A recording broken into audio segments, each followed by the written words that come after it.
It is Tuesday night, and we are live for the County Road Custom Late Model Challenger Series, round number 4, the LFOD Motorsports 110 from the Irwindale Speedway.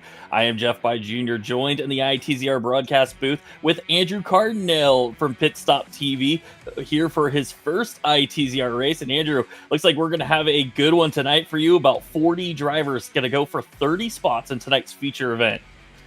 Absolutely. Things are going to be electric. Irwindale Speedway, well rubbered up in the sim. We'll even flip into the sim here, and you can see we are well rubbered up on corner exit. These guys have been finding the limit all practice session long, qualifying on track now. It's going to be a lot of fun. Absolutely. Wisconsin Weens and Walleyes qualifying is underway right now. Bladen Edwards sitting at the top of the board with a 17.815. Josh Kosick, last week's winner at Langley, sitting second on the board, with Ricky Howell sitting third, 17.862 for Ricky Howell. Reagan Parent, Kieran Church in the top 5. 5 bonus points, $5 on the line for the quick qualifier tonight. And Bladen Edwards, he's got about 30 seconds left to hold on, but he's looking pretty strong at the top.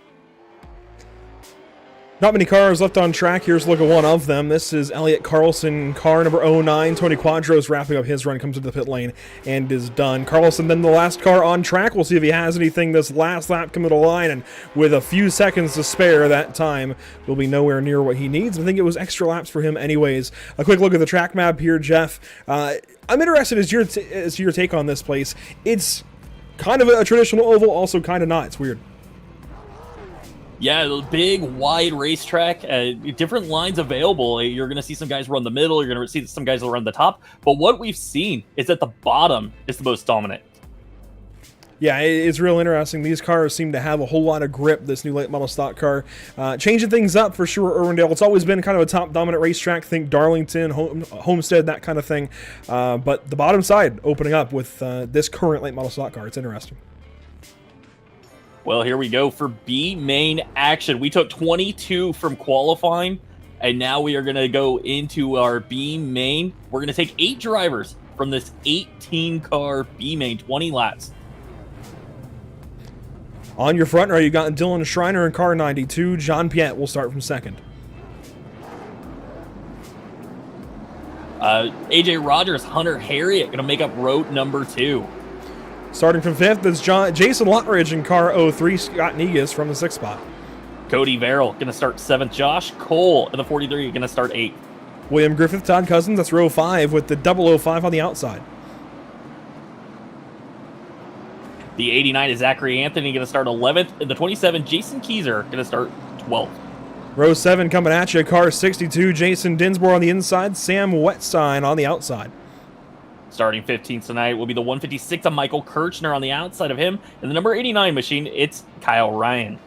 Josh Van Gore, Mason Johnson, the back end of your field here. Jeff, real quick, take a look at the point standings. Yes, we're doing that this evening. Dylan Schreiner, well, he's starting on pole, but nowhere to be found on this listing. Reagan Parent, I heard on the broadcast last week, not able to make it this evening. That's a big opening for JP Bergeron and everybody else. We'll talk more about that as the night goes on, but we're coming down to the green flag here in just a moment. Dylan Schreiner going to take off early in turn 3. He's got that right as the pace car leaves the racetrack. He gets control, and he is off and away. Already you see the field working way down the racetrack in turns 1 and 2, and the 17 sideways up out of turn 1. AJ Rogers, a big catch opening lap. That was scary. Yeah, and that's a big save for AJ Rogers. He's well in a transfer spot. Top 8 going to move on, and you do not want to go to the back of this B main. That is too many cars to pass with 18 cars on the racetrack. This is a sight to see. You've got 3-4 wide lines all over the racetrack. Irwindale Speedway, this might be one of the best racetracks you can possibly run right now with this car. This is really weird, really cool. Yeah, these guys are getting after it. Only 20 laps. Tire wear not going to be an issue in this B main. They'll have a fresh set of sticker tires for the feature event if they transfer. Right now, you just go out and run qualifying laps. Try to put it in the show. Right back around your transfer spot currently, Josh Cole in the 43 car. He's your first car now in as he noses ahead of Todd Cousins. In contact there, the 11 going to go around. Cody Verrill on the inside. I don't think that'll be a yellow, but he's going all the way to the back. Yeah, Cody spun into the infield. That did not trigger a caution, so we are still green flag racing. and that's going to save Todd Cousins because he made some contact. Could have possibly went to the rear if it triggered a yellow, but it didn't. So out front, it's all Dylan Schreiner pulling out to a half a second or more lead. John Piet, Hunter Harriet, they're battling hard for second right here. On board with Todd Cousins, the first car out. You got a great battle, as you mentioned, up for the second spot on screen now. Harriet down to the bottom side, Piet outside, and AJ Rogers had that big moment lap 1, turn 2. He's trying to find a way through this, but right now I think happy to just kind of watch these guys and wait for the opening. Zachary Anthony, the big winner in that little mess in turns 1 and 2, comes out in the 8th and final transfer spot at the moment. Todd Cousins running 9th, but he is under attack from Jason Dinsmore in the 62 machine. Side by side still for second, third, and fourth. And here comes Scott Negus to insert himself for this battle, making a 4-car fight as Dylan Schreiner starts to walk the dog and get away. And as you mentioned, Zachary Anthony with that transfer spot, Todd Cousins, Jason Dinsmore side by side for the first spot. Currently out, contact, Dinsmore on the inside, catches it, but real sideways and hurting those tires early. And Hunter Harriet trying to get around John Piet, just can't quite clear him. And that's exactly what Dylan Schreiner wants to see. He wants to see these two battling hard behind him so he can just walk away from the field. Now Harriet finally clears. He gets sideways. John Piet going to have to lift a little bit for the 81. All the way down to the inside for Scott Negus as he digs up to the 17 car of AJ Rogers. Things starting to kind of fizzle out for the second spot, but for third on back, it's opening up as Jason Lotteridge, Josh Cole, everybody else now finding their way into this fight. Even Zachary Anthony not far back. Not much going on for your transfer spot battle. The best fight really is up for that third spot. Yeah, there is a whole gaggle of cars right up here inside the top 8, and you want to pass cars now. It's less cars you have to pass into the feature event, but you need to be very, very careful that you don't send yourself to the rear of the field here in this B main because we are past halfway and there just will not be enough time to race your way to the front. Side by side now for third, AJ Rogers to the inside of Piet, who just continues to kind of slide back, I think married to the higher line, not all the way to the outside, kind of middle of the racetrack, which is interesting because I think that's kind of no man's land. If you want to go way up and use the extra making in that top line, I think that's okay. If you want to go way down and cut the corner, I think that's okay. But it feels like the middle of the racetrack with this car just is an area you don't want to be. Well, and you need to be conscious. You can see the rubber buildup and the marbles, and there is a bit of a line of marbles right in the middle of the racetrack, and you just need to be conscious not to get into those. It will loosen the car up.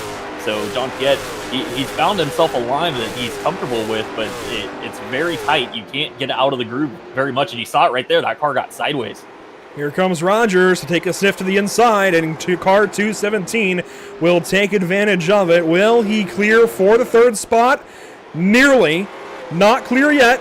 Not clear to turn 1, but Rogers going to sink down to the bottom side, hook that line, and still doesn't have him. Rogers just can't quite clear the 5 machine. John Piet making him work for it there in the middle groove as Hunter Harriet is starting to reel in Dylan Schreiner for the lead.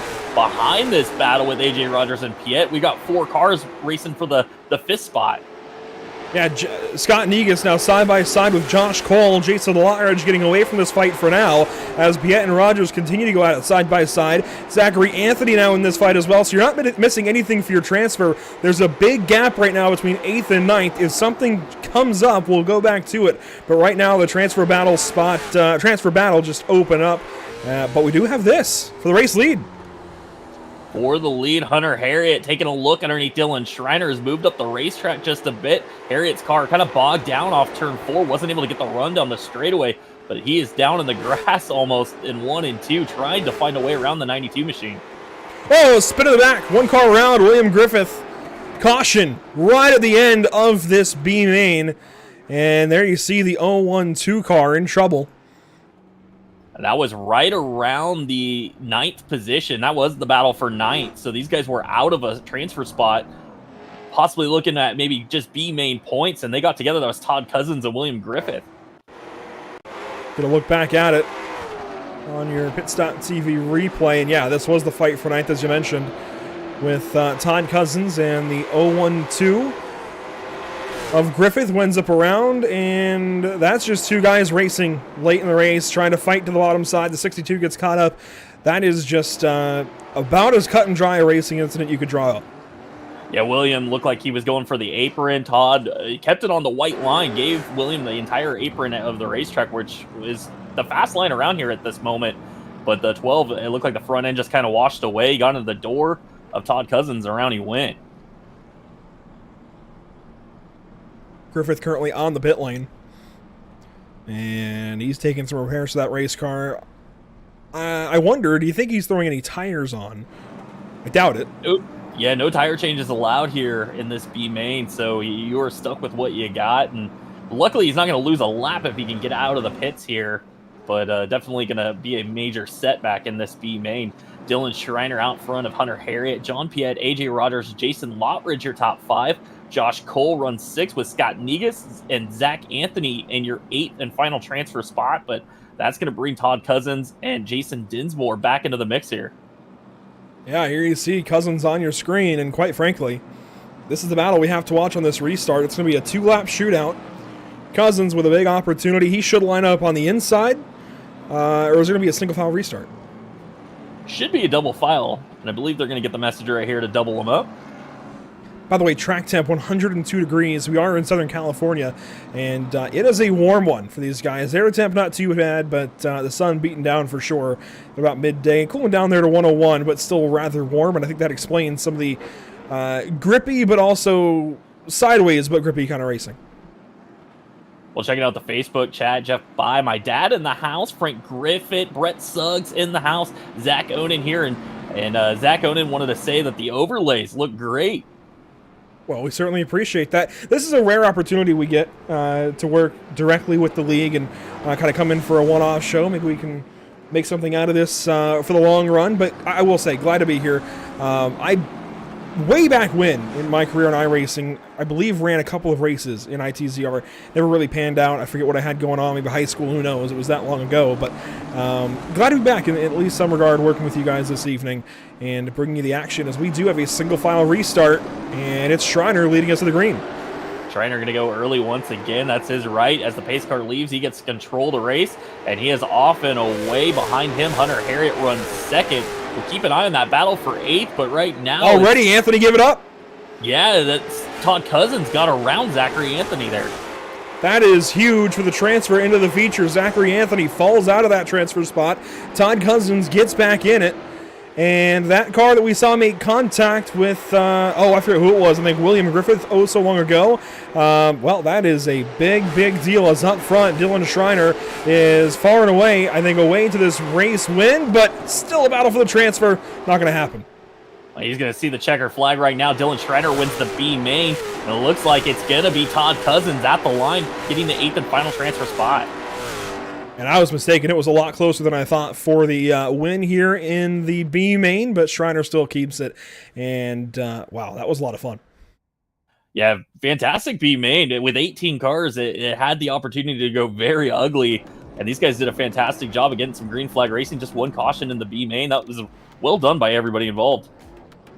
Here's a look at the schedule, and this is a solid slate of races. I'm intrigued as to how the situation, I guess, the format will go with the playoffs later in the season.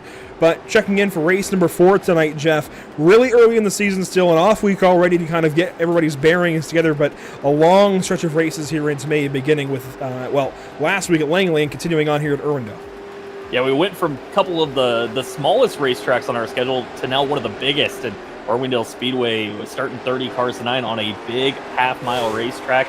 And then next week, again, Nashville Fairgrounds, going to be the high banks, high-speed Nashville Fairgrounds. And that'll be a lot of fun for the Islander in 125 next Monday and Tuesday night. And I got to say, LFOD Motorsports LLC, super involved. What was that? 4 races, all sponsored by the same team. Presenting partner this evening, LFOD, on their game this season. Yeah, that was very cool. Tony Quadros, who was in this race, the number 12 machine, the LFOD Motorsports car. We had 4 races left to sponsor, and he said, you know what, I'll just take them all. And we can't thank him enough for his support. LFOD Motorsports. Of course, all of our sponsors, Wisconsin Wings and Walleyes, Adobe Mountain Speedway, everybody that puts together this event. It's absolutely huge what the series has turned into.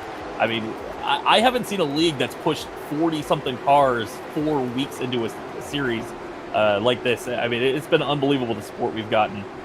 It is difficult to keep that kind of car count going on. Here's a throwback to our point standings coming into this evening after 3 rounds. Reagan Parent is here. He's second quickest in warm-up, by the way. JP Bergeron then going to have to do a whole lot more work. JJ Chansey coming into the night third, Braxton DeWeese fourth, Bladen Edwards fifth, and so on and so forth down through the order. Who do you like so far this season? Of course, I'm coming in very fresh to all of these guys and their situations, but who do you like so far, Jeff? Well, for raw speed, I mean, Reagan has been absolutely flying, and he has stepped up his game as far as racecraft goes. Reagan has really come together as a driver in this series. JP Bergeron, the Pinty Series driver out of Canada, I mean, he is so good. He doesn't qualify well, and that's his big problem. Tonight's going to start 10th, but he's definitely got the speed when it comes to race time. We'll see how things work out after this evening, heading to, oh gosh, I already forgot the track for next week, but Nashville, yes, there you go. That's going to be an interesting one. High speed, a lot of grip with this new car. That'll be a whole lot of interesting racing. We've got a big field to go through, 40 cars. Let's get to going. On pole, Cody Boehm in car 78. That is a big-time starting spot for the 78 car. James Pileski will join him on the front row here, Jeff. Starting third tonight in the 22 machine will be Blake Thronberg. On the outside of him in the 85, it's Lee Norton. Starting fifth, it's the 222 Kieran Church. Reagan Parent, point leader on his outside. Starting seventh tonight in the number 20 machine, it's Ricky Howell. On the outside of him, last week's winner at Langley, the 2 of Josh Kosick. 9th and 10th, row 5, Bladen Edwards, JP Bergeron. That is a loaded, stacked fifth row. Starting 11th tonight in the 71 machine, it's Uncle Pete, Peter Fisher. Scheduled to start on the outside of him, will be going to the rear of the field due to a penalty, the 65 of Aaron Amadroff. And starting 13th, Josh Oswald, Tony Quadros. He's slated to start 14th. Looks like he's moving up.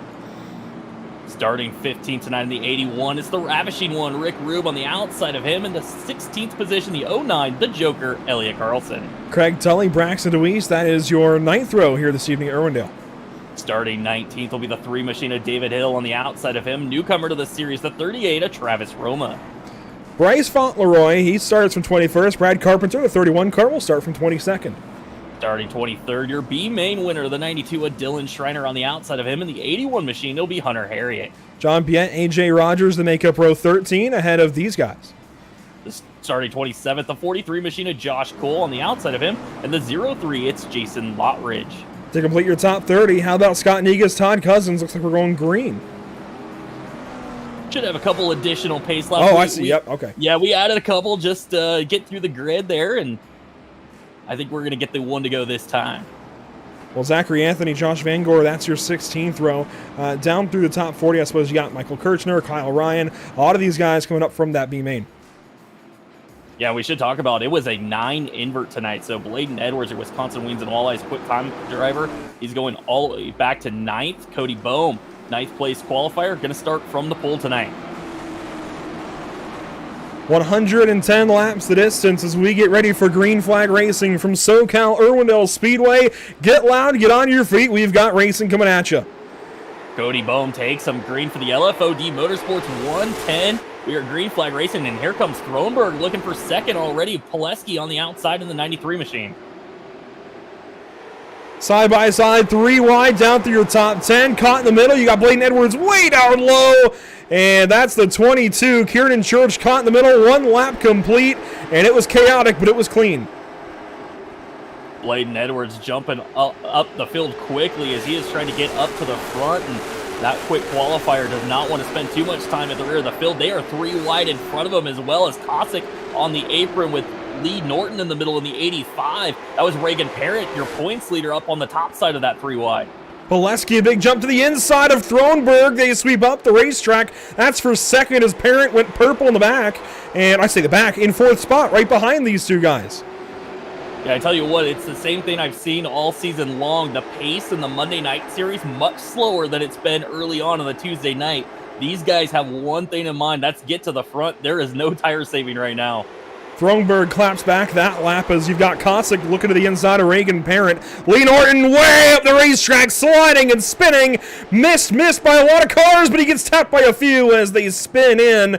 Looks like Braxton DeWeese slides to a stop. Thankfully, he missed everything, but I know at least 131 car, I think that was Carpenter, got a piece of the stopped car. Yeah, that could have been a lot worse situation than it was there as Lee Norton spun right in the middle of the field, sitting in the middle of the racetrack. Just about everybody missed it. I think just one or two cars got together there. Here's a look at the replay. Lee Norton, that red and white Cadillac in the middle, I guess top side of the racetrack, middle of this top 10 area. And gets turned around by brief contact, looks like from Bladen Edwards. Stuck on the transition there from the racetrack to the apron, and then all these cars coming through. They eventually stacked up, couldn't all get by without a little bit of damage, but really solid wreck avoidance. Yeah, just a weird situation there. Lee Norton, Bladen Edwards, they were very tight on each other, and possibly a little net code between them. I don't know if I see any actual contact, but they definitely got very close and looked like maybe a little net code. One more look at it from high above, from the drone, and there might have been some net code, yeah, the way the car reacted, but unfortunate to have, of course, so early in the race. Thankfully, though, nothing too crazy.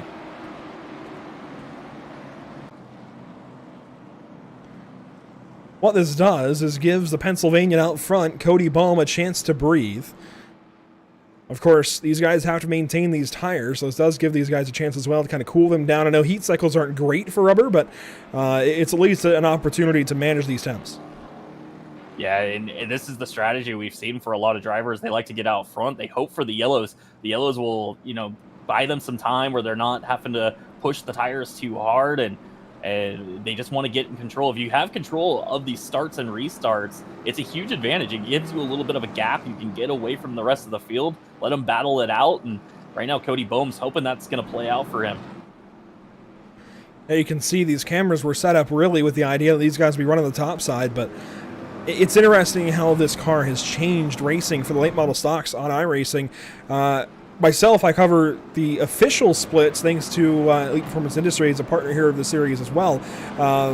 And we have seen a lot of really great racing, but things have definitely changed. There's a lot more grip in this car. These guys can be a lot more aggressive mechanically on this car. That's also opened up even to shifting last night at Martinsville Speedway and the officials. The low line here really did not expect it. It's interesting to see, and I wonder if that's going to stay the same as this car is worked on, tinkered on by iRacing over the coming official seasons, or if it stays this way with all this grip. Of course, it is a grippy race car. It's just heavier than a super late model, straight rail chassis, smaller brakes, drives different. It's interesting to see. Well, we're headed to that BSRM restart zone with Cody Boehm, Blake Thronberg on the front row, and Cody is gone. He has checked out about 2 car lengths on Blake at the start-finish line. So now Blake under fire as James Pileski looks to the inside. Here's Reagan Parent on the outside of the 17 machine. Pileski's been rather aggressive on these opening couple of restarts. Is very much so again there as he works the back end of Thronberg again in 3 and 4. Parent up to the outside lane as 1 lap complete from the restart. We have now 100 laps to go here at Irwindale Speedway, and Pileski sideways that time out of 2. Caution further back in the field. John Piette. The 5 machine around. Oh, Todd Cousins is destroyed. That was a tough break. That's 2 drivers that came from the B main, had to fight their way in, and it looked like Piette, man, that car just went right into the... We'll see it here on the replay. Watch Todd Cousins, the red number 2. And Piette, oh wow. I'm looking at that and I'm thinking there's some kind of maybe a wheel disconnected, or his setup, something happened, maybe screen freeze or something, because that car just kept going. You know what I will say is he escaped awfully quick for it to be a hardware malfunction. Usually it kind of stuns the driver it happens to, but let's watch here on board. It could have come off. If he's got a quick release wheel, it very much could have come off. Yeah, that is not typical of what you'd see for John Piette. So I think I just heard him say something on the radio about his VFR or something. It might have disconnected or something, so he lost visual. Oh, that's definitely a tough spot to be in. Never easy as a driver when you suddenly can't see where you're going. John Piette now in the pit lane looks like He's pretty well done for this race. 30th position. We had 40 listed on the entry list. Yeah, imagine going off into the corner in a real car and all of a sudden the windshield is black. That's about what happened there for John Biette. Yeah, suddenly your hood comes up, flying off into the corner into turn one. Yeah, that kind of deal. It doesn't work well in NASCAR when you see it happen. It doesn't work well. Yeah, it's not ideal. It's happened to most racers, I'm sure, at least once in their career. But at least if the hood flies up, if somebody missed the hood pin or whatever, you have to the left and right of you to kind of see where you are on the racetrack, at least get low or get high, get out of the way. When your screen suddenly goes black in sim racing, it's a much different story.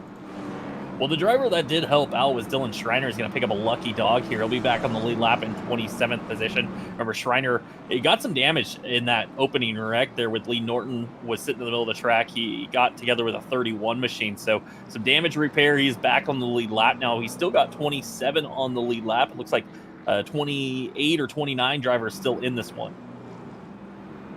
Schreiner there on the low side.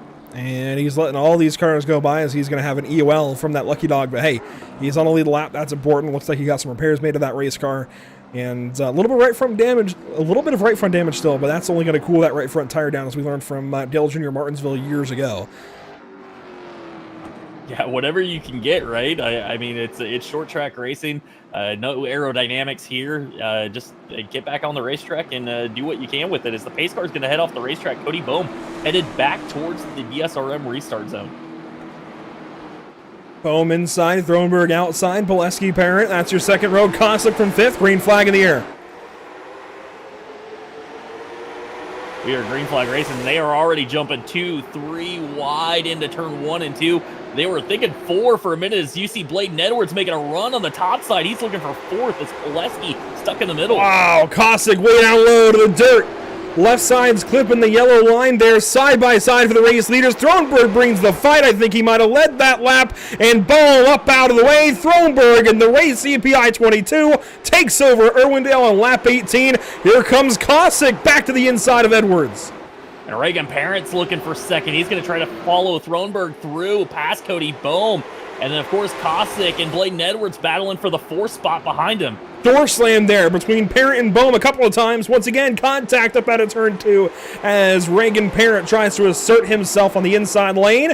He will do so that time through and takes over the second spot outright as Boehm now slides back. His Achilles heel, I think, has been exposed, but he throws it back down to the inside of turn 1, fighting right down to that white line, trying to hang on to the 3rd spot. It's not going to happen. Here comes Koslick down low. Yeah, he tried to cross over Reagan Parent, but unfortunately, that's opened the door for a 3 wide as Edwards goes around the outside. Koslick to the bottom. Pileski now trying to get around Cody Boehm in the 78 machine. Jean-Philippe Bergeron front row seat to all of this, and here's his on board. That was a big correction up out of turn 2. Seems like on this fixed setup, the rear end gets ever so slightly just free on corner exit, just enough to have to correct it. But these guys doing a beautiful job of working with it this evening as we take 90 laps to go, now 89 laps to go, and Thronberg quickest as we open lap 22. Well, Thronberg out front, Reagan Parent trying to chase him down. As I said, not a lot of saving going on. These guys are trying to get to the front, and right now they are really setting a torrid pace as Josh Koslick, Bladen Edwards, they are still side by side for the 3rd position. They cannot settle this one. This view from your race leader, Mike Thronberg, back to Reagan Parent. You mentioned that battle for 3rd. Edwards way up high, running a higher line. Kind of your more traditional inside line, but everybody else that's behind them. Oh, yeah, trouble big time. Fauntleroy, Harriet. Peter Fisher went around. I think Rick Rube was involved, but no caution. They're going to stay green flag racing. Still racing for 3rd up front. Edwards still up high. Koslick still down low. Pileski kind of falling back of these guys now. Everything's kind of spread out a little bit in the top 10. A couple of fights further back. You got Josh Oswald and JP Bergeron. You've got Kieran Church. Elliot Carlson with some company from Craig Tully. Some really good battles opening up as Edwards continues at it here with Koslick for 3rd. Yeah, Koslick just can't quite clear the 72. You can see that run from the top side of the racetrack. Bladen Edwards just comes right back down the straightaway and just hanging there on the right rear of Josh Koslick, who's got to be getting a little frustrated. It might be about time to kind of throw that slider where you just right there dive it into the corner, get in front of him. finally got him cleared there. And I think at some point as well, Bladen Edwards recognizing that running side by side is going to do them no good. It's only going to hold them back from the race leaders, as Parent now hounding Blake Thronberg. Might have something for the race lead here shortly. On board with car 17, your points leader. Clearly he's got pace, and he's using it tonight. Yeah, absolutely. And Reagan, one of those drivers that does not like to save tires in our opening race with this car. He nearly lapped the field in the opening run because he went after it. Unfortunately, he had no tires left at the end of the race, and he fell deep into the field. But Reagan trying to do work right now as he's trying to catch Blake Thronberg out front. Thronberg leading his first laps in this series, and he's been very, very strong. Quietly has emerged as a contender in this series. A nice field flyby here all the way through the entire running order. A couple of cars at the back that we saw spin a little while ago, and then here come the leaders back around out of turns 3 and 4. And that's the lap. Here are Arwindale. Everybody flying by the speed shot on the front stretch. Reagan Parent has fallen back a little ways of our race leader. That's opened up really a solid gap, allowing everybody in the top 10, I think, to kind of relax a little bit, breathe ever so slightly. Yeah, the top 10 have gotten single file. You have to go back to AJ Rogers. AJ Rogers, who's in 11th, just made a pass on Elliott Carlson. That finally got them single file, and now Elliott under attack from the 50 of Craig Tully. So Carlson into 11th, Tully into 12th, and he had a bump there from Josh Cole through turns 1 and 2. Cole coming from the B main and transferring in as one car is slow on the inside. I think that is Aaron Abendroth. Yeah, the 65 car way down there. And there goes Quadros. There goes David Hill as they lap him. Bladen Edwards back on the move as he's trying to get back around Josh Kosick. They are side by side once again, but this time it's Bladen Edwards on the inside line. Changing things up, as you can see, the number 72 works the inside there with Kosick. Now Kosick takes back over. I do like the Lee Falk Racing look for the number 2 of Josh Kosick. Yeah, Josh, very, very cool paint scheme, bringing out a new look there. And that's the fun part about this series is everybody's got cool cars, and enjoy seeing new paint schemes every single week. Edwards nearly chopping the nose that time in 3 of Pileski. Pileski's been real all over the place as we have a caution. Rick Rube around. David Hill. Aaron Abendroth involved as well. He has turned around on the back straightaway. Abendroth parked up there in the 65 car. Trouble for him. We just saw him getting lapped. He was right around David Hill, who was involved in this. We saw him spun. Yeah, and this did start with Rick Rube and Tony Quadros. So right where we were around briefly when we saw the 65 backwards, or going backwards rather, not backwards, but going backwards. Here's a look at the 81 car, Rick Rube, racing with Braxton DeWeese and Tony. Oh, wow, Quadros hooked him, and that was a big, vicious hit. Yeah, Quadros was working the outside line, Rick to the bottom, and I don't know if Rick's car just got a little loose down there, but he lost a little momentum on the bottom, and when he came back up the racetrack, the 12 is there, and definitely just turned the 81 around. Look at it here from David Hill's perspective. A really big hit to the 81 right there. Wow. Yeah, that's a big shot to the 81, and he's already had a little bit of issue tonight, so just more damage there on the 81 machine, and kind of just piling on at this point. Driver's eye perspective for the driver out of Club West, a home track for him. Aaron Abendroth already having a bad night, and then this happens, an 81 literally planted on his windshield. That is not how he wanted the night to go. I believe Brad Carpenter going to pick up the lucky dog here, get back on the lead lap in the 31 machine. That brings us to 25 cars now on the lead lap as, Hill might just hang on to the lead lap, make it 26 cars, but Rick Rube likely, certainly at this point, will lose a lap. Unfortunate for the Ravishing one. Yeah, absolutely. Not the way he wanted to start a season. The next week, though, is the Islander in 125 from Nashville, and hopefully that Islander in car has a little bit better run next week. Blake Thronberg out front with Reagan Parent, Josh Kosick, Bladen Edwards, and James Pileski are top 5. Cody Boehm, pole sitter, has fallen back to 6th. Jean-Philippe Bergeron started 10th. He is up to 7th. Josh Oswald started 13th. He is up to 8th. Kieran Church runs 9th. AJ Rogers, 26th to 10th already in this one. some big-time movers as we approach lap 40. We'll restart on lap 40, and we'll just come back around. We'll complete that 40th lap and have 70 remaining. That's a long ways to go still here at Irwindale Speedway. A lot of racing left, a lot of time for Thronberg and Parent to battle, and one of them to try and hang on, the other to try and upset it. Well, Thronberg already on the throttle. Green flag, Kosick straight on through ahead of Reagan Parent on the restart. That was a big restart for the 2-car as he launches himself to the second spot. Now Parent and Bladen Edwards have to battle for the 3rd position, and I don't think Reagan Parent's going to be a fan of that. Well, right now Kosick's got the spot, and Reagan Parent is under fire from Bladen Edwards now. And it looks like Reagan's going to just kind of get back in line and reset here. No, maybe not. Maybe he's going to come back at the 72, try to get to the bottom. No, he is going to fall in line. Saw a move there from Bohm that lap 2 on Pileski. That's for 5th spot. And here comes the 78. Nearly contacted at turn 2 right in front of Jean-Philippe Bergeron, who's working a little bit of a higher line, and it's going to pay off that time as he goes around Bohm. We're starting to see the track change, I think, ever so slightly, where as these tires wear out, pretty decent track temps, a little warm, not too warm, but we're starting to see, I think, the outside be the dominant line in a battle because you can restrict that corner exit, kind of traditional short track racing in that sense.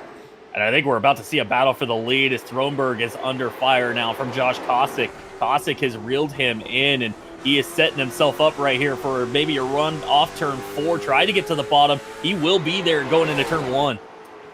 Kosick gets down low to the inside of the 22 car, but I was just mentioning the top side looks really strong defending right now.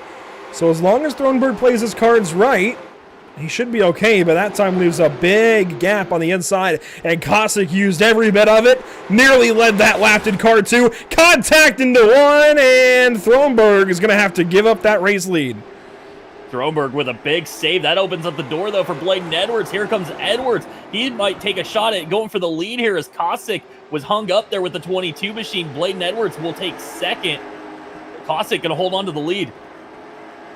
I wonder what's going through the head of driver 22 right now. Blake Thronberg, I don't think he will be happy with that by any means. You're never happy when you lose the race lead, but I'd be curious to hear his thoughts on that contact as they went off into turn 1 a couple of laps ago. That moves him back to position 3.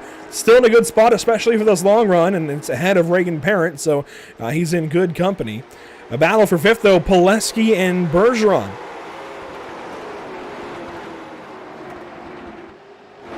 Yeah, your top 5 right now is starting to get single file, but JP Bergeron, he wants that 5th spot. He is there as Pileski moves up the racetrack, opens up the door. Oh, David Hill. Wow, the 3 car. The leader. And somehow, nobody hit him. That was David Hill and Tony Quadros. But his engine's expired. You can see him smoking. Yeah, that definitely, that was a big hit. Similar incident, just what we had with Rick Rube. They got together coming off the corner. It just hooked the 3 car into the wall and just absolutely destroyed David Hill's car. Well, in the back of the field here, unfortunately, these guys are racing about for the 25th spot. And Hill just came up the racetrack, I think, got tight on the flat and up into Quadros. Yeah, I almost kind of think on the way he entered that corner, he was kind of behind the 12, and I think it was a situation he might have been trying to throw the slide job there, and he just didn't quite clear it. But once he was committed middle of the corner, just couldn't get that car slowed down. I'll look at it here from the drone high above the speedway, and just wasn't quite clear. Comes up across the nose of the 12 car, and then it was real scary for a moment when he backs up down the racetrack and then goes up and nearly takes off the left side of the 72 car of Bladen Edwards. Thankfully, everybody missing the 3 car as he was broadside there. Yeah, right in front of the leaders. Those 2 had kind of fallen behind the field there. And that was probably a scary moment as Josh Kosick out front probably watched that all happen in front of him, was thinking, what is going on? Braxton DeWeese pitting. This is a little bit unexpected for me. There is damage to each side of that race car, but he had pretty solid track position. I'm kind of surprised he's giving it up. Yeah, maybe a situation there where the 8's not driving properly and he wants to try to repair some damage and avoid possibly burning up the right front tire. I'm not sure what might be going on there, but definitely going to come in, repair some damage. They cannot change tires, so it's strictly repair damage, maybe add fuel if you're thinking the car is getting too tight. You could add some fuel to try to loosen the car up, but that's about it for adjustments. Braxton DeWeese has already given up 1 lap. Looks like it'll be 2. There's some challenges, it looks like, as he's taken some damage. And Aaron Abendroth just got the lucky dog. I believe he was 2 laps down, now 1 lap down. Hopefully doesn't give that lap back up, but he is in the pit lane, and unfortunately just might do that. That poor 65 car is beat up right now, and he's going to try to do something with it, but trying to keep on the at least 1 lap down where he'll be back in the lucky dog position if the caution waves again. Well, this has been a pretty solid first half or so. Call it a halfway break. Stage 1 complete, stage 2 coming up, kind of deal. Yeah, absolutely. We're going to probably go back to green about halfway. Actually, pace car lights are off, so they're going to double them up. And we'll go green with about, 56 laps to go? Yeah, they're about. I think 57 maybe. We'll have 53. Yeah, 57 to go when we take the green flag here in a moment. That's pretty solid timing. Half of the race complete, half of the race to go thereabouts. Well, Josh Kosick in that Brett Suggs Racing and Marketing restart zone. He is off and away. Bladen Edwards didn't get a very good restart, and then a little contact with Thronberg. Really going to bunch the back of the field up here. Some big dives down into turn 1, and Thronberg up the racetrack off the bottom side. He got tight down there, and a big got a shake up. The 93 of Pileski way down low. Bergeron up top, trying to roll the top side and get that 5th position away. He noses ahead at the line, but he's got work to do as he gets into Parrott there into turn 1 and backs himself up. Now Pileski gets into Parrott. A spin for Pileski in front of the whole field. A couple of cars get into him. Crash. Ricky Howell involved, Elliott Carlson involved as the caution waves here in lap 55. Pileski went around, and it just, I mean, he was right in the middle of the field, and everybody did a great job to avoid him. Just a couple cars late coming in, but it looked like just contact with the 17 of Reagan Parent. Reagan kind of came down the racetrack, might have just tagged the 93 machine. We'll get a look at it here. Pileski already some contact with Bergeron in the backstretch a lap prior. And then contact there into 1. Bergeron gets into the 17 apparent. He's gathering it up and comes down to the 93, and it's right around for the 93 car. Slammed into by the 20 and the 09. Nowhere for those guys to go. That's always tough. You know what? My initial reaction was that the 17 came down, but I don't think that's the case. I think he was up the racetrack in the middle groove. I think he expected Pileski to be on the apron. Pileski didn't go for the apron, and then that car kind of came up off the white line that marks the inside of the racetrack there. And I think it was just kind of Pileski sliding up. Maybe the front end kind of just washed away on him. I think between Parent getting some contact into the corner and Pileski being down on the flat briefly, they just kind of ran into each other, unfortunately. It's again, one of those racing things. It's really tough to call it either way because a couple of drivers both zigged when they should have zagged, and, well, that's how it goes. Ricky Howell Jr., though, in the middle of all this, nowhere to go as the 93 spins. Big contact. Yeah, it's a tough break, and Ricky was very quick in practice, and it just didn't translate to qualifying speed, and he found himself back in the field tonight, and unfortunately, that's what happens. If sometimes you get in the back of the field, you just get in the mess back there and in the soup, so to speak, and he ends up getting collected in somebody else's mess. You saw briefly Elliott Carlson also involved in that crash pretty heavily as we approach lap 60 under yellow, so looks like we will have about 50 laps to go when we restart this race once again. And, track temp's still up there, but it has come down a good ways as we approach kind of that late afternoon area. 93-degree track temp. It's come down significantly. Yeah, the one thing that has gone up is the intensity of these drivers. That restart just before halfway, I was seeing a lot less give on that restart than we had seen in the first couple. And this seems like it's a situation now where everybody's starting to realize, track position is going to be extremely valuable here. And I'm not going to give anything away on these restarts. And it's starting to pick up the intensity of it. Well, there you go. Lap 60 currently underway under yellow. 5 cautions, 25 laps, 2 lead changes. And I think we have a few more on the way as we approach that restart zone. Brett Suggs Racing Marketing restart zone for Josh Kosick. Bladen Edwards on the outside. We are off and away. Green flag racing once again, and Bladen Edwards not able to keep up with the 2, but he might be clear of Thronberg into turn 1, and that will be a win for the 72 machine. Solid restart for the top 4. They get single file quick. The first battle now between Reagan Parent. AJ Rogers up there in the 217 and Bergeron there in the 18 car, as now it looks like Parent goes to the inside of Thronberg for the 3rd spot. Yeah, Reagan Parent trying to take away that 3rd spot. Oh, contact. Contact. Big save from Reagan Parent.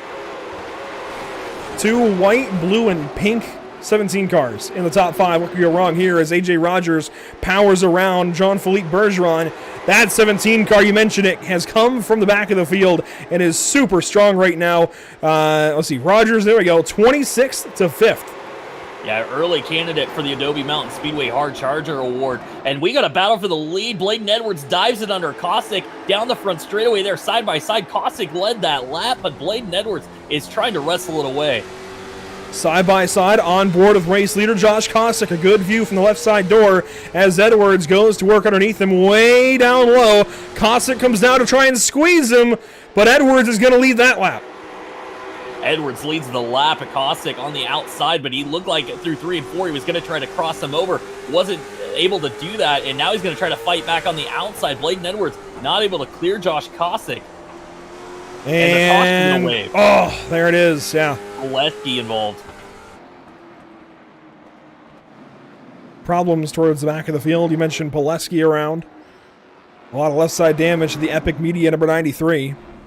Had a good start to this race. Battled up front for a long time. Unfortunately, it's come around. It was James Pileski and Elliot Carlson that got together, and Pileski just had that moment, had to go to the rear of the field. He was running in the top 5 most of the night, ends up 23rd here, and then just kind of gets spun around here. Yeah, just heads up racing, and Carlson got into him. Unfortunately, collected there by DeWeese. Nowhere to go for the 8 car.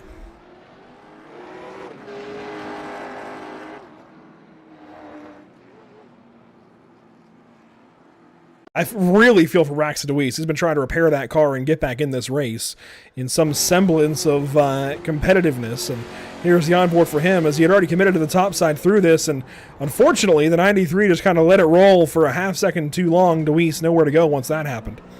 Yeah, an unfortunate situation for Braxton, who's just trying to collect some points tonight. He's hoping for attrition at this point, and unfortunately, the attrition is collecting him every single time. And Braxton came into the night 4th in points, our 3rd place driver in points, not here tonight. That was JJ Chansey. So Braxton had a big opportunity to jump up to the top of the standings, and it is just not going his way. Things are going to shake up, I think, as well for the rookie standings. Kieran Church has been the best of the bunch. So he should pull away from these guys, but Quadros has been mired back in the field with a lot of trouble so far. I don't see Fisher in the 81 in any too high a position or really at all. So things are going to change for sure as far as the rookie battle goes. Yeah, definitely Blake Thronberg, one of those rookies we were watching, and he's having a fantastic run as well. So trying to make a statement tonight in the 22 machine.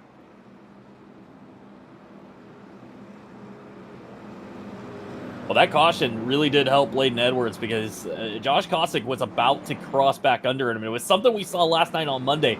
Blaze Brinkley and Alex McCollum, they were just swapping the lead back and forth. Once one guy would clear the other one to drive back to the bottom, take the lead back. And what ended up winning the race for Alex McCollum last night was a timely caution. He was out front, got the yellow, and then he just had command of the race.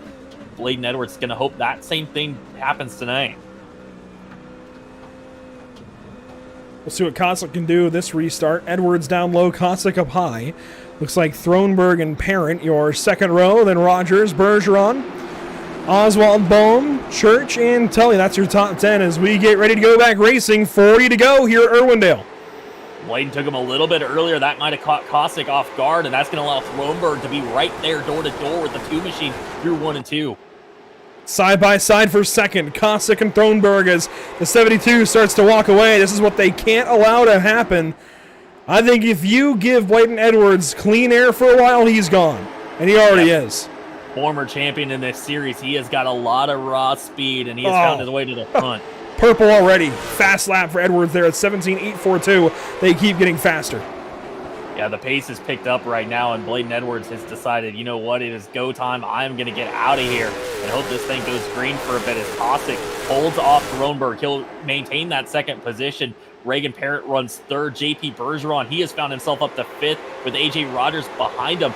Here comes a battle with Josh Oswald working his way forward. He started 13th tonight. He is trying to pass your pole sitter, Cody Bohm, for the 7th spot.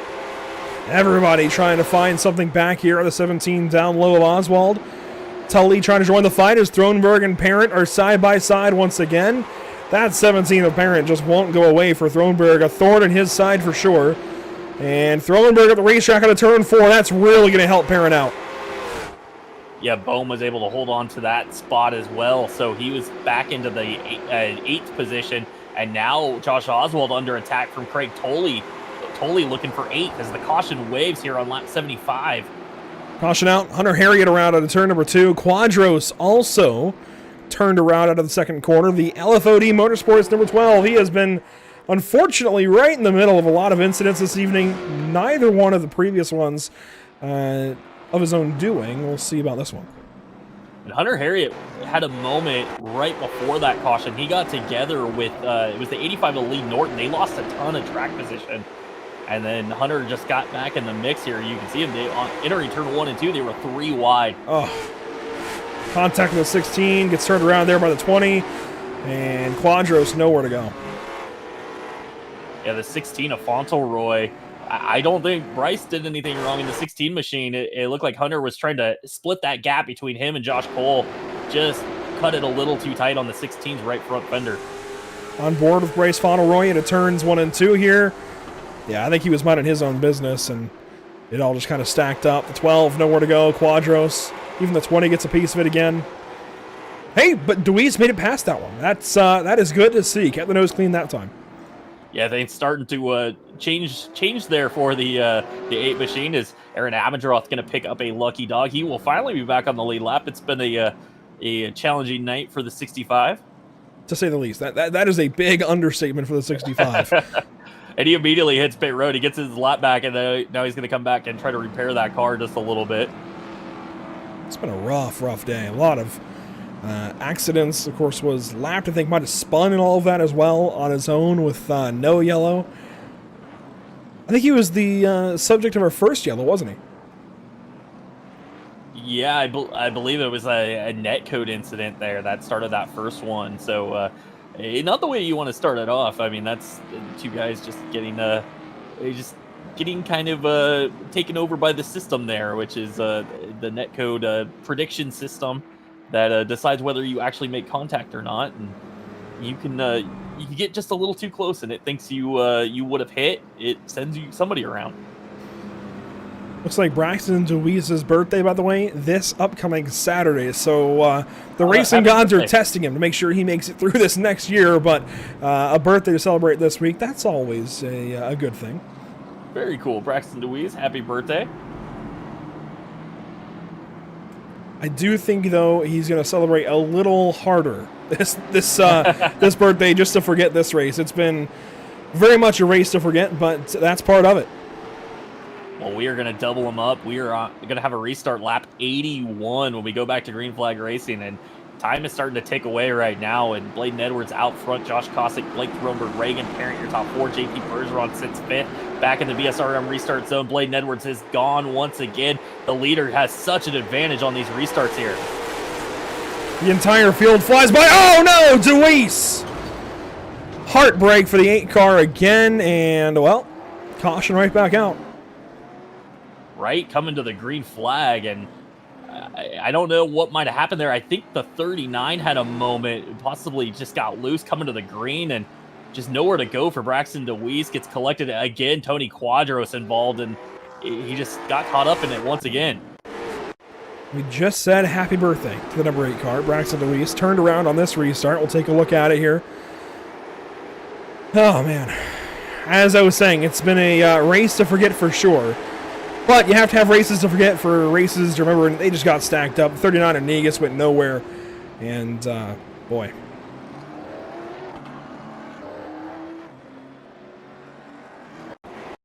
Yeah, it's a tough break, Negus. That's the problem with some of those early starts where they're starting in the middle of 3. The guys towards the back, I mean, you're basically full throttle in the center of the corner, and that's what happens. They start getting really sideways, really loose, trying to just keep up with the rest of the field, and it works out well for the leaders. It doesn't work out so well for those guys in the rear of the field.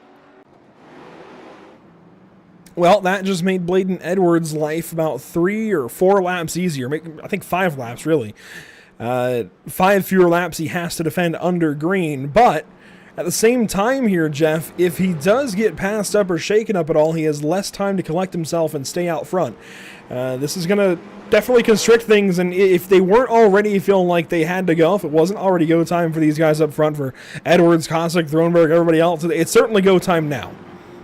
Yeah, absolutely. The time for saving tires is gone, and track position going to be so valuable here, especially if these starts and restarts keep coming.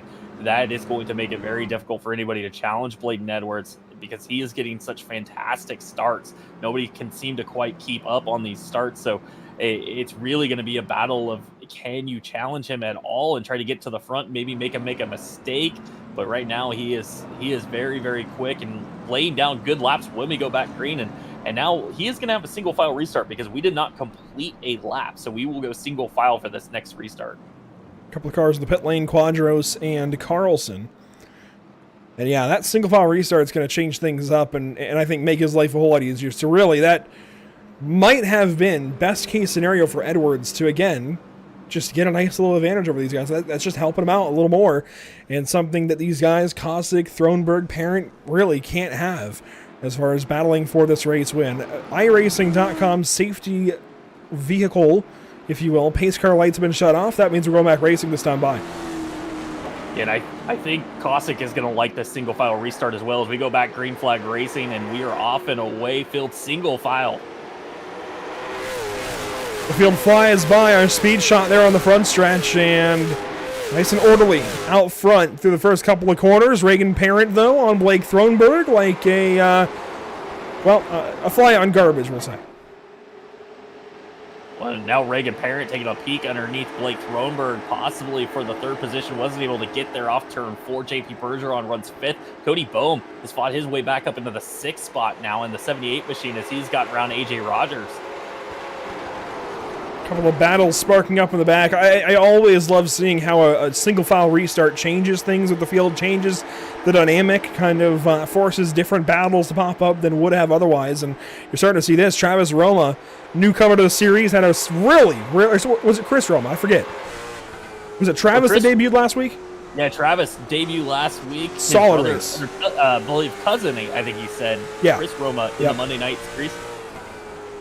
Yeah, Travis had a great run last week, called it a potential outlier at Langley. But you know what? He's knocking on the door of a top 10 right now, Jeff. With 20 laps to go this time by the flag stand, he's working on Schreiner. I see nothing wrong here. Travis putting together a really, really solid run again, and something to build on for sure, something to hold his head up high, and I think prove to himself even that he can get it done. Absolutely, as we're within 20 to go, and Reagan Parent now starting to put the pressure on Blake Thronberg. The 22 machine just can't seem to get that car to the bottom. It looks like it's getting very tight, and that's going to open up the door for Reagan to slip by here, take over the 3rd spot. Now JP Bergeron is there, trying to put a challenge, and Thronberg's not done yet. He's going to dive right back underneath Reagan Parent. Love this driver's eye shot with Jean-Philippe Bergeron as Thronberg back down to the inside. That race CPI 22 car won't go away yet. Contact down the front stretch. And thankfully, though, gather it back up. Thronberg at the racetrack again off the flat. That's what's tough, man. Fresh tires, you want to go down there. Yes, you can cut off a bunch of racetrack, but it really changes the way the race car handles and shoots you up the track a lot more quickly. Yeah, and you're seeing how tight the 22 is getting, and the bottom makes it very difficult. When that car starts to tighten up, you start to lose the right front. It is hard to run the bottom and keep it off the guy on the outside of you. And you're seeing the struggles right now for Thronberg. Before, the inside line would have went right around Reagan Parent. Now that middle groove starting to fight back a bit. Yeah, that little bit of anking with these worn tires really helping the 17 right now, as we've got 15 to go this time by the flag stand. A second between our top two. And you are not missing anything out front because Bladen Edwards, he's opened it up to about 8.5 tenths of a second as we got a caution the 65, Aaron Abendroth around on the back straightaway. It continues for the 65 car. It gets worse and worse. Thankfully, that car doesn't look much worse than it already was. I don't think he had too much go wrong. We'll get a look at the replay in a moment, but I can't imagine it's much worse than it already was. Yeah, that was a situation with the 03 car. He already got on the radio and he said, hey, that was my fault. Just got loose on the top side, got up in the marbles, I think, and that 03 just went around, collects Scott Negus and Aaron Abendroth. Oh, man. Wallop of an impact for a couple of cars. And unfortunately, Aaron just kind of gets the short end of the stick there once again, and it piles up. It's difficult, too, when you get to dig in the hole already, and you're 5-6 feet deep in that hole, and the racing gods keep digging at that hole for you. It's so tough to get out. Yeah, just in the wrong place at the wrong time all night long, and he's just going to try to get through this one and look forward to next week at Nashville. The Islander in 125. We'll be live Monday and Tuesday night here in the Zone Racing, and I think you guys have some stuff coming up on Pit Stop TV, right? Yeah, a lot of stuff coming up. We can take a look at some of our upcoming broadcasts on the channel. First up, tomorrow night, we go to North Wilkesboro Speedway with the UFL Elite Series. That is the second race of round one of the playoffs. And it was a surprise winner last week at Talladega. That means North Wilkesboro tomorrow night and Kansas next week are that much more important to set up for the Championship 4 at Charlotte. Then Thursday, the North American Racing League Porsche Cup Series kicks off for their third season of racing from Detroit Belle Isle. And Sunday, we go across a different pond, across the Pacific Pond, if you will, to Okayama in Japan for some Radical SR8 racing with the SimPit Radical Series. And hey, Monday, we have more short track racing. Now, you guys will have your race, by all means. Want to try and catch both of them. We actually have the official series split, the SOF split for the late model stock cars, the iRacing Cars late model stock tour. It's a mouthful. At 8:15 Eastern, then you guys go racing at 9, so you can catch both races there. Check out Pit Stop TV as we go to Hickory Motor Speedway next Monday evening, and then you guys run off to Nashville at 9. Yeah, absolutely. It works out just perfect. Yes, the straight to field race ends up being right as we go, ends right before we go green flag racing, or right before qualifying. And some of our drivers, even on Monday nights, Alex McCollum finished second at Martinsville in your straight to field race, came over, ran our race, won the race. Yeah, and it definitely keeps these guys fresh, right? They run races all week long between all different series, all different disciplines sometimes, and keeps these drivers fresh between leagues and sometimes with only minutes in between to spare. Yeah, it makes a fun battle, and different disciplines, open setup, fixed setup in the same night. Very, very interesting as we get back into the Brett Suggs Racing Marketing Restart Zone for Bladen Edwards, who's green flag racing. Kosick tried to get the bottom, but Thronberg was there, and that's going to make a battle for second. Oh, contact Kosick of the racetrack, maybe repaying a favor, drifting through 1 and 2, hangs on to it. We'll see if Kosick wants to repay the favor again. And no, not the case down there in turns 3 and 4. These guys have been all over each other, but respectful. That might change down here in 1 and 2. Oh, multiple cars into the fence. Reagan Parent around. Reagan Parent involved. Big and now crash. AJ Rogers. And no we're yellow. Still green flag racing. Now the caution's going to wave. Yeah, I think that yellow was kind of necessary. I'm not sure if that was iRacing or admin thrown, but that was a lot. Well, they got to battling hard. Thronberg and Kosick got together. That opened up the door for Reagan Parent. And then going down into turn 1, Reagan, I think he might have got some contact with Kosick, but he was way up the racetrack, really squeezing the 22. And then they got hooked together with Josh Kosick. Reagan went around AJ Rogers, who had a fantastic run from through the field, got collected as well. I think what I saw there, Rogers, T-boned by the 20. That was a big, big impact. I think Kosick just barely hooked the right rear of Reagan Parent, turned Parent up the racetrack into Thronberg in all of that mess. Let's go back a little further and kind of see the story go on. This is back to the restart, and you can just watch everything with Kosick and Thronberg. Thronberg gets right to his left rear, does not let him come down. That was real important. Then there was contact into 1, maybe some net code as well. Certainly nothing intentional, but hey, it repaid the favor for Thronberg to go through to second. And then down here in 3 and 4, Kosick trying to get real aggressive, gets to the back end of Thronberg on exit, and then down here into turn 1. Yeah, Kosick just hooked the right rear of the 17, just trying to turn himself in. And, well, you see what happened from there. Yeah, and you can see that yellow line that works down the front straightaway. It's 1 car width wide, and Reagan Parent was about half a car over that line. And, I mean, I saw Kosick come off the wall a bit, but it was not enough to really be the cause of that caution. So Reagan Parent just squeezing a little bit too much there and forcing the 22 up the racetrack. The 2 car is just nowhere to go, and they just kind of all came together as they tried to enter turn 1. Let's see here from one of our replay cameras. We'll slow it down one more time, and right here Kosick is up, and he just comes off the wall ever so slightly. Yeah, and you can see that yellow line. That's kind of my judge to see where they are. And Reagan well over that yellow line, and just no room for the 22 and the 2. Nowhere to go for them. I tell you what, that is going to mix up the field a bit. Is Blake Thronberg back into second, Josh Kosick third, JP Bergeron up to fourth, Cody Boehm started on the pole, fell back deep into the top 10, is now back to fifth. Dylan Schreiner from 23rd to 6th, your B main winner, is made his way through the field, got that car a little damage early on, pitted, and he's still in this thing. Schreiner there in 6th spot. And it looks like he'll restart to the outside of Boehm here with just a couple of laps to go. Much like last week at Langley, a natural green-white checkered situation. Edwards going to be on point. Thronberg to the outside. Kosick, boy, he is in a great spot for this one.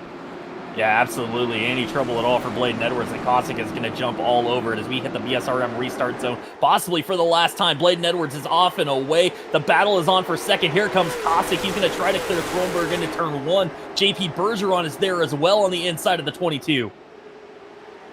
Up the racetrack was Kosick. Bergeron down the back end of the 2 cars. They fly off into turn 3. White flag this time. And this is big time. The race is official. No green-white checkers here as Kosick came up ever so slightly into Thronberg. They're going to sort it out down here in 1 and 2. They check up there on the bottom. Edwards is long gone for the race win, but they're going to sort it out for second. Bladen Edwards is going to see the checkered flag as they battle 4 wide for second behind him. Bladen Edwards wins the LFOD Motorsports 110. Wow. 4 wide coming to the checkered flag for second. And that is going to be Blake Thronberg picking up the second spot. Jean-Philippe Bergeron picks up third. Kosick falls back to fourth. Cody Boehm picks up fifth. Unbelievable stuff there for the race win, and well, really for second place, as Edwards just scoot and boogied away for the race win. That was really, really good stuff for the 72 car. But then, yeah, Thronberg, Bergeron, Kosick, Boehm, 4 wide across the stripe. That's some inaugural Daytona 500 kind of stuff. Yeah, absolutely. And I'm sure Bladen Edwards was looking up in the mirror to see who the closest guy was and saw them back there 4 wide and just thought, you know what, I've got this now. Big smoky burnouts for Bladen Edwards as he celebrates a job well done here at Irwindale Speedway. Can't blame him there. Well, Dylan Schreiner going to come home with a 6th place finish from the B main, going to pick up that Adobe Mountain Speedway Hard Charger Award, I believe. Kieran Church going to finish 7th. Craig Tolley started 17th, finished 8th tonight. Lee Norton, he had a spin early on in this race, and he comes back to finish 9th. Travis Roma, 20th to 10th for the newcomer to the series, who said last week was an outlier, finishes top 10 once again. That's a replay of the finish briefing. Wow. Amazing. That's stuff you simply can't replicate. And I absolutely expected a wreck coming to the line, and they managed to all keep it off of each other. That was impressive. Let's take a look back at our unofficial race results after 110 laps of racing here at the Irwindale Speedway. As you mentioned, Bladen Edwards to victory lane, and the rest of the top 10 on screen now. Travis Roma, worthy of a shout-out, knocks on that door and goes on through for that top 10. Props to Lee Norton, Craig Tully, those guys as well. Kieran Church, Rookie of the Year contender, Rookie of the Season contender, I suppose, in 7th. Schreiner, as you mentioned, from the B main. A lot of really good stories. Unfortunately, though, as we go deeper in the field, we're going to find a lot of heartbreak stories as well. Yeah, unfortunately, some drivers not having great nights, like Braxton DeWeese, who had a chance to possibly come out of here with a points lead. Reagan Parent, his night went badly right at the end of this one, ran in the top 5 all night, going to come home 25th. Look here at the rest of your top 20. Carlson down there, a really long night. Carpenter, Oswald, Howell, Quadros, hey, you know what? Nearly a top 15 for Tony Quadros after all he went through. In Pileski, too, top 15 there. A couple of really solid finishes for guys that it could have been a lot worse for a lot of those guys. How about Josh Cole, 11th place? That's kind of surprising given how things went, but a nice quiet run for him. And Lottridge, Deweese, Negas, all these guys just not able to get to where they needed to go. And Reagan Parent, man, I think we're talking about him losing the points lead. That's tough. Yeah, tough break for Reagan Parent, but we do have a drop week, and you only need to be part of that top 8 to race for the championship later this season, and Reagan has solidified himself as a contender.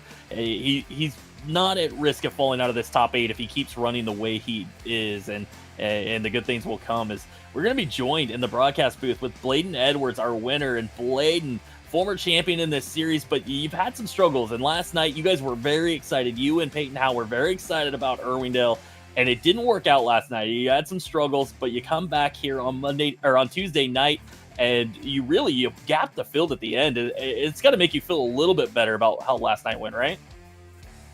Oh yeah, last night went terrible, but I'm just glad to get a confidence boost after really dominating the field. I think I can't really remember because I was stressed out the whole time, but I'm just glad to get back in victory lane. Was there a point in that race when you got to the lead? Was that the point where you felt like you had a real good shot at winning this race, or did you kind of know you were going to be strong the second you set quick time and started this main event? When I had some confidence because I was running good last night, but got into some cars and really screwed myself. But I knew I had a pretty good chance coming into tonight because I won last season here at Irwindale, even though it's inner track. But Irwindale seems to be my track now, and hopefully maybe it can continue. But yeah, tonight was just really fun.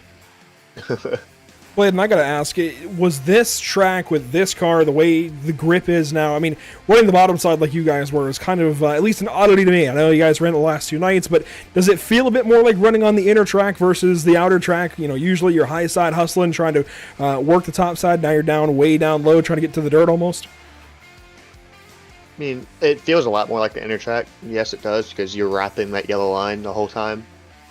But, I personally prefer running the fence, Irwindale's supposed to be ran.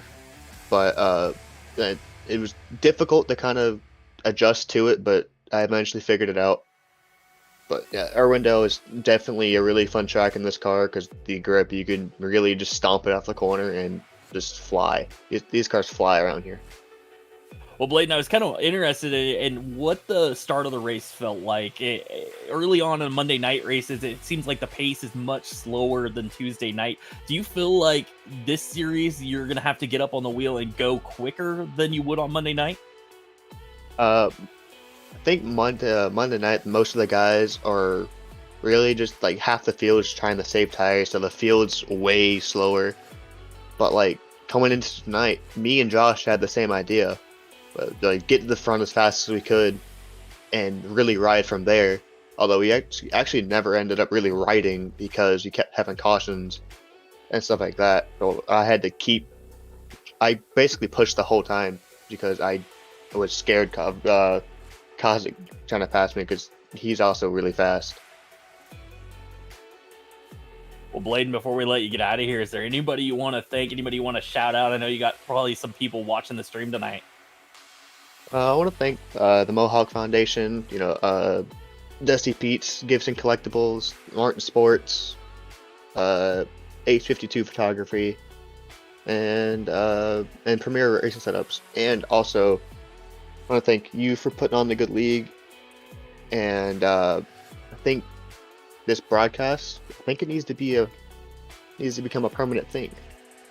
well, we'll see what we can do about that. Is Bladen Edwards gonna pick up the win tonight, his first win of the Challenger season this year, and Bladen, now you're a championship contender here. You're gonna have a good standing of the points after tonight's all over, and it's all tallied up. 5 bonus points from qualifying, max points from the feature event. So congratulations, great job tonight. Thank you. Well, now joining us, our second place finisher, Blake Thronberg. And Blake, this was kind of a breakout night for you. We've seen you run in the top 10, but tonight you led some laps. You were right in the mix with Josh Kosick and Bladen Edwards all night long. Did you feel like you were just a little bit off of the pace of being able to win, or did you feel like you were in the mix all night long? Man, really, I was kind of saving until I guess Josh was like, "Let's go." About, I guess it was probably 40 laps in, kind of just moved me out of the way, and I was like, "Oh, I guess it's time to pick up the pace." But man, this was all new to me last week. I feel like I had a good shot until, like I said, my shifter fell off in my hand on that last restart, and I wrecked the whole field, which I'm sorry about that. But man, I feel like I'm getting better every week, and I feel like I can run with some of these guys that run up front normally. Well, Blake, I got to ask, as we saw that move early in the race, what were you thinking those late restarts? And it seemed like maybe a little bit of net code, but it really helped you on that last restart, that contact with Kosick. Yeah, I mean, I would like to race guys hard, and I know we raced hard last week, but I was like, I'm probably not going to give them a lot of room up high right here because, you don't never forget. But, no, man, just trying to race everybody clean and just kind of learning them. I'm new to iRacing. I've been on about 4 months. Matter of fact, I hit Jeff up probably about 2 years ago and said I was interested in getting into this thing, and I finally just bit the bullet and bought a rig and started racing. But this is real fun, man. I'm learning a lot every time. Yeah, it's very cool, Blake. When we look at the car ID numbers that we use to score the drivers on the point standings, Blake has the highest number of anybody, which means he's the newest guy in this series, in the entire league. And he is, usually when we see a new guy show up, they're not this fast. And Blake has been extremely impressive his start here. And Blake, I know you've been working with EPI. Have they helped you out? I know you're part of the driver development stuff. Has that been a big help for you? Yeah, man, like I said, I got on iRacing and actually ran a Legends race with Tyler, and he was like, "Man, just look at our stuff if you want to." I bought a pack and told me a certain goal to get to, got to the goal, and he made me a short track driver, so I'm a house driver now. And then when they brought the shop guys on, man, I'm just learning from, Alex, Dollar Payne, Dustin Mamacat, Aaron, Josh Cottle, and even though I hate to say it, old Spencer Dickinson, man, they all helped me out a lot. And Blake, we see on Monday nights with our coverage of the SOF split. We saw you last night at Martinsville. It seems like you're definitely kind of all in on this late model stock program. And how much of a difference is it bringing the shop in this season over EPI? I know it's revitalized everything for Tyler Payne, Alex McCollum, everybody else. But as a development driver, how big of a deal is that to you and your efforts this season and your commitment? Man, these guys have been, the top of the notch of this short track team for a long time is what I'm starting to learn. And you can tell, man, I just kind of sit around and listen, man. I'll ask questions every now and then, and they'll try to help me out with my lines and, throttle input, brake input, and all that. And with this car, especially second tires, so, man, it's huge. And guys are, man, I bet you I talk to those guys every day, man, and just bounce ideas off of them or just want to get in the lobbies and just run with them because, like I said, they're pretty dominant. And then as soon as they joined, man, they took me like they've known me forever, man. I just can't thank, like you said, EPI and the shop guys enough, man. Well, Blake, I don't know, before we let you go, if there's anybody else you wanted to shout out or thank for helping you out here. Well, actually, man, I want to thank my wife. I just got back from the hospital. We just had our second set of twins 2 days ago. Congratulations. Yeah, man. So I got a set of twins that are 14 months old, and man, I got another set of twins that are 3 days old. And I don't know of any other wife that let you come home and make sure she's good, and then jump on the sim rig and be like okay with it. But yeah, man, just other than race EPI and the shop guys, the man upstairs, and especially my wife, man. And I appreciate y'all for letting me join. And man, y'all run a hell of a show, man. I really appreciate it. Looking forward to keep racing with y'all. All right, Blake, thanks so much, and congratulations again on the twins. And man, you're probably gonna have one of the best finishes for second place I've ever seen. 4 wide coming to the line. That was incredible. A great job tonight. Thank you, man. Thank y'all. Y'all have a good evening. Well, now joining us, our third place finisher, JP Bergeron, going to join us. And JP, we're getting used to talking to you. It seems like every single week now we're talking to you after the race is over. You've off to a fantastic start this season, but you've been coming from the back a lot. You're qualifying. You qualified the best you have all season tonight, but is it still something you're kind of working on? Yeah, honestly, I've never been good at qualifying either in real life or on iRacing. So, as I'm always being told in real life, you got to work on your qualifying program. So, the same thing happens in this series. But at least tonight, I thought I was going to make the invert, so it wasn't too bad. So I feel like top 10 starting position is decent in this series, especially with the top 8 or top 9 invert. Well, John, I gotta ask. This is a kind of a weird track situation where the top side feels like the line to go with. You guys all had to run the bottom. Is there any track that you guys run up in Canada that you can kind of, I guess, compare it to? Is there anything it's like, or is this really just an anomaly? It's honestly hard to tell. I've ran some racetracks that were similar to this. We have a racetrack actually in Quebec called Valley Junction, which is a really tight bouldering, quarter mile, but somehow the opposite happens. Everyone thinks they got to ride the bottom, but I mean, later in the race, we're running like the top side. It's a quarter mile, and we're running like inches off the wall, like people would be running like the Kyle Larson line. So that's probably what I could probably refer to. But other than that, I mean, Irwindale is really, really unique, especially with these cars. It was my first time racing with the new late model stock at this racetrack. So it took me a few laps to get used to it in race trim. Well, JP, we definitely saw you had the pace at the end there. Would you do anything different? Would you have gone a little earlier, tried to get to Bladen and Josh Kosick earlier in the run, or were you just kind of saving tires there? Would you do anything different throughout that race? Yes, for sure. I was not expecting that much cautions. I thought after the Wreckfest of last week that guys would kind of calm down. Obviously, some people probably don't belong in this series towards the back, mostly creating cautions week in and week out, which really is a bummer for us in the front. I mean, even like Regan and everyone, we're all racing for a championship and we're having pretty decent battles, but we're all kind of riding around, saving our stuff, waiting for like that green flag run, which we never get. I have plenty of tires left at the end. Way too much. I would have probably gotten on the gas quite faster and trying to get to these guys and get the track position to be there at the restart at the end. It kind of worked out for championship points, finishing in the podium again, but still chasing that win. Just can't figure out these cars yet. Well, how do you navigate these restarts, especially as the track changes a little bit as the race goes on? It seemed like the top got a little better. Is there anything you're shooting for, or is it really just try to grab a gear and go?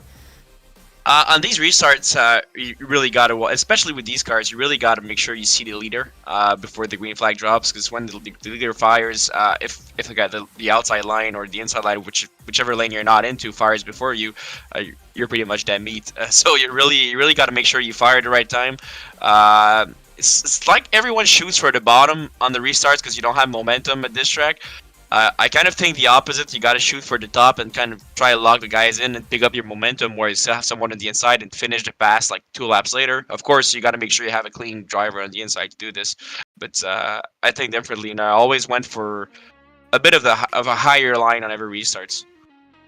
Well, JP, we know you're up there running the Pinty series in Canada. When's the next time that people are going to be able to see you in action on the real racetrack? We're actually going to start our Pinty season at Sunset Speedway, Barrie, Ontario, May 13th, so in about 2 weeks from now.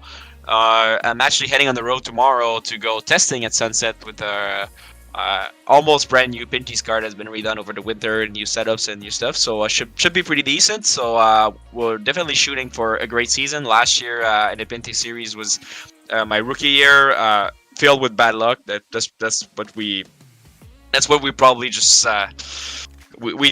I mean, looking at the season, that's the only word that came out is bad luck. So I feel like this year we're probably going to get this out of the way. Seems to be a better start in real life with my late model this year, having a top 5 at Hickory 3 weeks ago. So we're definitely on a good run. I feel like if we can get a bad luck out of the way, we're going to shoot for a top 5 of the championship. I feel that's realistic. Of course, I would like to say I want to win the Pinty Championship, but the series is probably as competitive as the Xfinity Series. A lot of people that in the US don't know that we have that much of a competitive series in Canada, but the level of competition is like far above our ARCA racing and even some of the truck drivers. So Pinty is really tough, but I feel like shooting for a top 5 in the championship would be a great accomplishment for me this season. Yeah, you said it's great racing and it absolutely very, very competitive. They have a cool mix of road courses and ovals. I believe it's all on Flow Racing. So if you have a Flow Racing account, you can always check out the 50 Series races and see our very own JP Bergeron racing live. Yeah, exactly. All Flow Racing for you guys in the US, and on I think there's a link when you go on NASCAR.ca, which is the NASCAR Canada website for the Pinty Series. And if not, for folks that are in Canada, there's always either TSN on TV that they don't do all the races live. We have a few, but if you go on the TSN.ca website, they have like a live place where you can watch all of our racing live. All right, and before I let you get out of here, is anybody you want to shout out or thank before we wrap this broadcast up? Again, shout out to you guys, all the In Zone Racing crew, making a great job of, the penalty system and, trying to broadcast and everything, trying to bring us a great show every week. I feel like it was a hard comeback from last week, but I feel like we're moving forward and looking forward for the rest of the season. All right, JP, thanks so much. Congratulations. Another fantastic run tonight, top 3 again. Yeah, thank you very much, guys, and we'll be on to next week, and we're definitely chasing a win, but still being really cautious as I want to run for the championship. All right, great job. Thanks. Well, Andrew, that's going to be a wrap for us tonight. I hope your first ITZR race went well. I think it was a pretty good show. I mean, fantastic 3 and 4 wide racing all over the racetrack. It was a wild one for sure. Yeah, last week at Langley was a race of attrition. I went back and watched it, got a little homework done, and was a little concerned maybe we would have a little too much beating and banging, but I think tonight was a really solid mix. Yes, you had trouble in the back. Yes, maybe a few extra cautions for the leaders, but I think it was a really good balance. These guys were able to lean on each other, were able to beat and bang and hang on, and we saw that. Kostic and Thronberg exchanged a couple of bits of contact, exchanged a couple of bumpers and doors, and they were okay. They kept racing. They finished 2nd and 4th, and that's the kind of short track racing you want to see. Irwindale brought the best out here in the zone racing crew. So really, really fun evening, and once again, shout out to Bladen Edwards winning the LFOD Motorsports LLC 110 at Irwindale Speedway. Really solid job by him. Yeah, absolutely. Great job for Bladen Edwards. And the season going to continue on next week as we head to Nashville Fairgrounds. The Islander in 125 on Monday and Tuesday night. And of course, make sure you're following us on Facebook, In the Zone Racing. And Andrew, make sure your guys are following Pit Stop TV. They can find you on Facebook, right? I think you're going to throw up some social media links for them. Absolutely. They're on screen now. You can see the schedule on screen. In fact, let's bring up our upcoming broadcasts as well. Facebook.com/pitstoptv, Twitter.com/pitstoptv_, Instagram.com/pit_stop_TV. And then also twitch.tv/pit_stop_TV. And then finally, of course, youtube.com/c/pitstoptv1. I know it's a lot to take in audibly by ear, but they're all on the screen there for you. Pretty much Pit Stop TV, look for the blue and yellow profile picture. You should find us. Look for these kinds of overlays, and you'll definitely find us on social media. And as we mentioned, won't go into great detail again here, I guess, but some really cool broadcasts coming up. North Wilkesboro, the Detroit Street Circuit, Okayama International Circuit, the next 3 tracks we go to between our different series, the UFL Elite Series, North American Racing League, and the SimPit Radical Series. And then on Monday, more short track racing here on the channel as we get the iRacing Cars Late Model Stock Tour. That's still a mouthful for me to remember, but the iRacing Cars Late Model Stock Tour brought to you by Elite Performance Industries, a partner here of In the Zone Racing, and we are going to Hickory Motor Speedway in the nearby to me, Newton, North Carolina. It's going to be a lot of fun on Monday evening, and then you guys, of course, have your full slate with Nashville. That's going to be a lot of fun. I'm going to have to tune in for those. That's going to be an interesting track for these cars. Yeah, absolutely. And I'm looking at your schedule. That is a fun mix with the cup cars and the road racing. And I'm a little jealous you're going to be calling races all week. So make sure you guys are following Pit Stop TV on Facebook, on their social media, so that you can watch those races. I'm definitely going to have to tune in and check those out. Andrew, thanks so much for being here. We absolutely appreciate you filling in. And, of course, everybody that hung out all night on Facebook, all of our sponsors and drivers. It has been a fantastic season, and we are just about ready to hit the halfway point. I mean, we're just a couple races away. This championship battle is starting to heat up. You are not going to want to miss the action, so make sure you're following us on Facebook, on YouTube, on Twitch. Thank you, everybody, for hanging out all night long, and we will see you next week.